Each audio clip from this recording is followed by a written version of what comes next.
তো গাইস আজকে তোমাদের দেখাতে চলেছি পাওয়ারফুল কার 90 তৈরি করা। খুবই পাওয়ারফুল হবে, এক একটা গুলি খুবই স্পিডে হবে।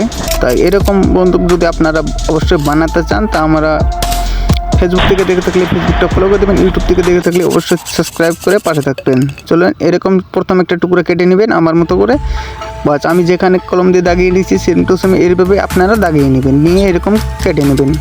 অথবা আপনারা যেটা হয় সেটাতে এভাবে কেটে নেওয়ার পরে খুবই চারদিকে আকর্ষণীয়ভাবে কেটে তারপরে এরকম কাঠের সঙ্গে দাগ লাগাইয়ে সেম টু সেম করে আমার মতো কেটে নিতে হবে। এটা আমি কেটে নিব, আপনারা আপনাদের মতো করে কেটে নেবেন।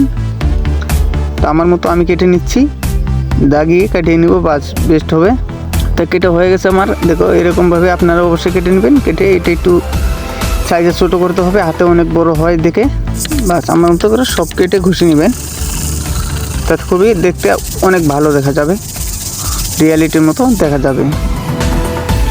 উপরে এখন দাগিয়ে নেবেন, যেটাতে ঘোরা বলা হয় টানার জন্য, সেটা সেট করার জন্য। অথবা দাগিয়ে এভাবে কেটে আমার মতো করে পুরোটাই কেটে নেবেন, বাস এরকমভাবে। তো কাটা হয়ে গেছে, এটা ঘোরা যেটাতে গুলি টানলে গুলি বের হয় সেটা আর কি। এইভাবে বসিয়ে পিন মেরে নেবেন।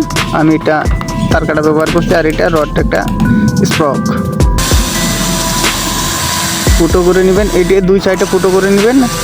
নেওয়ার পরে সেই প্রথম যে কেটেছিলাম এটা এদিকে ভালো করে বসিয়ে একটি গিট্টু লাগাই দেবেন।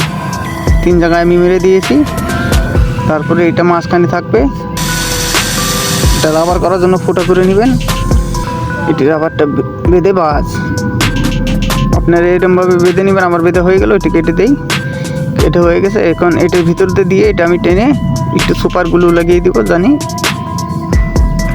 টানলে জানি বের হয় না। এরকমভাবে বাস তৈরি আমার হয়ে গেছে। খুবই অল্প সময়ের মধ্যে এরকম তৈরি পাওয়ারফুল করতে পারবে। এটা একটা জোম্যাটো আকর্ষণীয় দেখার জন্য, আর এটার নিশান ঠিক করার জন্য। বাস এটা গুলি আমি ব্যবহার করলাম, দেখেন কি স্পিডে বের হচ্ছে। তো বানানো আমার কমপ্লিট। এরকম ভিডিও পেতে চাইলে বেস্টের জন্য তোর ইউটিউব চ্যানেলের পাশে থাক। তো গাইস আপনারা দেখলেন অল্প সময়ের মধ্যে আমি কীভাবে কার 90 বন্দুকটা তৈরি করে ফেলেছি। এরকম ভিডিও পেতে চাইলে আমাকে ফলো করে পাশে থাকবেন। ইউটিউব চ্যানেল থেকে দেখে থাকলে সাবস্ক্রাইব করে দেবেন। ধন্যবাদ।